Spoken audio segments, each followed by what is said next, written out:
में आने के लिए हृदय से आभार। आपके सिवा अब मेरे इस धर्म युद्ध को जौनपुर के पूज्य माताओं, बहनों और भाइयों तक पहुंचाने का कोई और सहारा नहीं है मेरे पास। मेरे पति और आपके बेटे का गुनाह सिर्फ इतना है कि वो निर्भीक है। आपकी लड़ाई में उन्होंने कभी समझौता नहीं किए हैं। उन्होंने बिना रुके, बिना थके जौनपुर के लोगों की सेवा किए हैं और जब आपकी आवाज को सदन तक पहुंचाने के लिए चुनाव लड़ने का फैसला किया तो उनके ऊपर फर्जी मुकदमे कायम कराए गए। भ्रष्टाचार के विरुद्ध लड़ाई को कोई और रूप दिया गया है। अभी जब माननीय न्यायालय ने बहस के बाद अपना फैसला सुरक्षित रखा था तो भी ये लोग बौखलाहट में उनका जेल ट्रांसफर कर दिया गया है। इन लोगों के अंदर माननीय न्यायालय के फैसले का भी इंतजार करने का या उसका सम्मान करने का साहस नहीं है।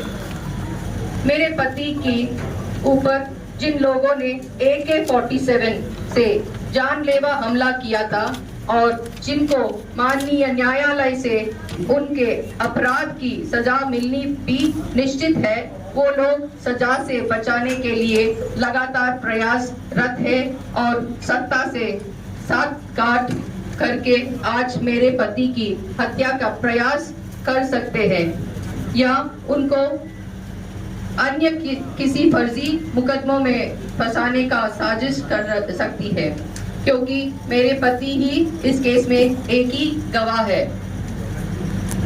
आज मैं माननीय प्रधानमंत्री जी से कहना चाहती हूँ कि विपक्ष और अन्य दलों की सरकार बनाने पर आप मंगलसूत्र छीन जाने की बात करते हैं, लेकिन आज आपकी सरकार में ही मेरे मंगलसूत्र और सिंदूर पर संकट है।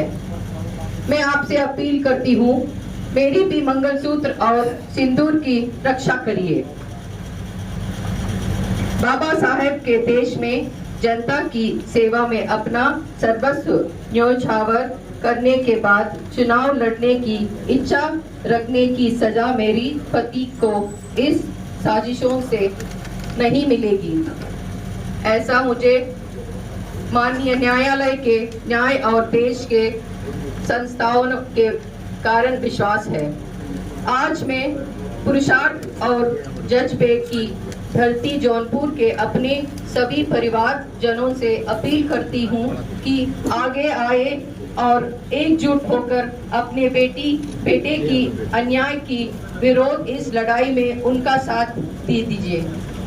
अब आज के बाद ये लड़ाई सिर्फ मेरी नहीं है, अब ये लड़ाई जौनपुर के हर एक व्यक्ति को लड़नी है।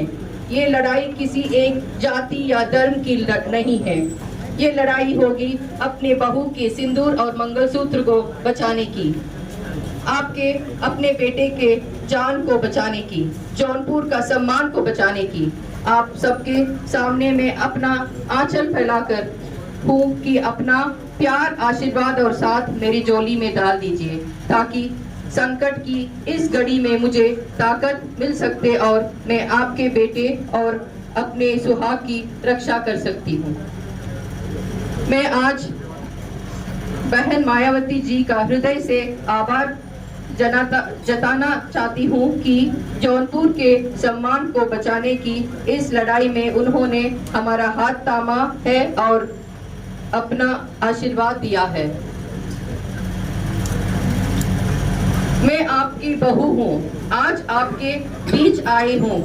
मेरा सिंदूर, मेरा मंगलसूत्र में मेरे पति धनंजय सिंह जी को दूसरे जेल में शिफ्ट कर दिया गया है। ऐसा क्या वजह है आई जो ऐसा करना पड़ा? इस समय मुझे मेरी बच्चों, मेरी परिवार को खतरा है। मेरे पति पर हत्या का प्रयास किया जा सकता है। आज मैंने जनता की अदालत में हूँ, आप ही फैसला करें। धन्यवाद।